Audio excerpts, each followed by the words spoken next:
A brief look at what the papers are saying this Friday morning, and we begin with Sudan Tribune. The newspaper is talking about major transformations in the South Sudanese army, and as you can see on the headline, the army is expected to adopt a new name, the Sudan People's Liberation Army, that is the SPLA, which has now been changed to South Sudan People's Defense Forces, the SSPDF. The decision was taken at the end of the 6th Command Council Conference of the SPLA, which ended with several resolutions. Officially opened by President Salva Kiir, the conference also called for the establishment of 2 undersecretaries in the Ministry of Defense, adoption of proper strategic plan procedure for logistic and procurement, putting in place a clear policy for motivation and promotion in the army. Sudan Tribune newspaper reports that President Salva Kiir said he wanted these resolutions and the recommendations which were passed at this conference implemented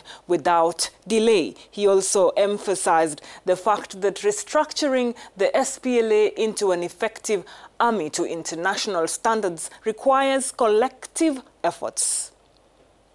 To Cameroon now, where bishops from the English-speaking regions have called for the end of the school boycott that has affected the regions for several months now. Cameroon Online.org reports that these bishops have instructed schools to begin registering students for the 2017-2018 academic year that begins in September this year. The boycotts began in October 2016 when lawyers and teachers went on strike in the 2 English-speaking regions of Cameroon over what they saw as the erosion of their educational and legal systems by the Francophone-dominated administration in the country.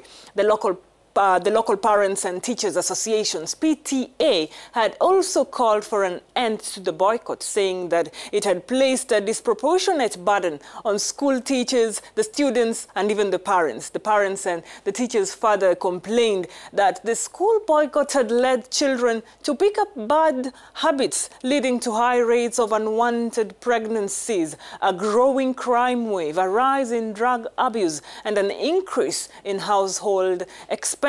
Cameroon Online.org concludes by saying authorities have welcomed the move as a step in the right direction.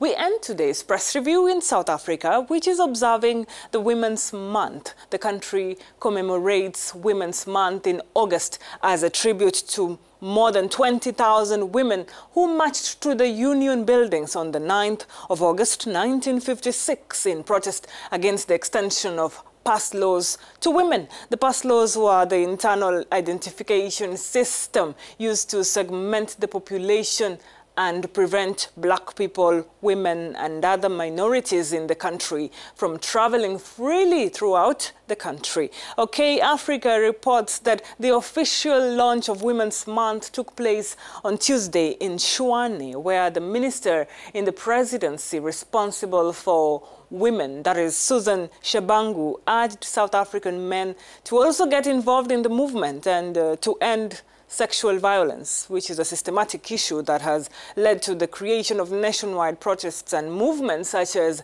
Not in My Name hashtag and even the more contentious and recent one, Men Are Trash. Shabangu also said it is encouraging that some men have answered the call to work together to end violence on women. She, however, stressed on the need to see and hear more men speaking out and acting against the abuse of women. That's it from me.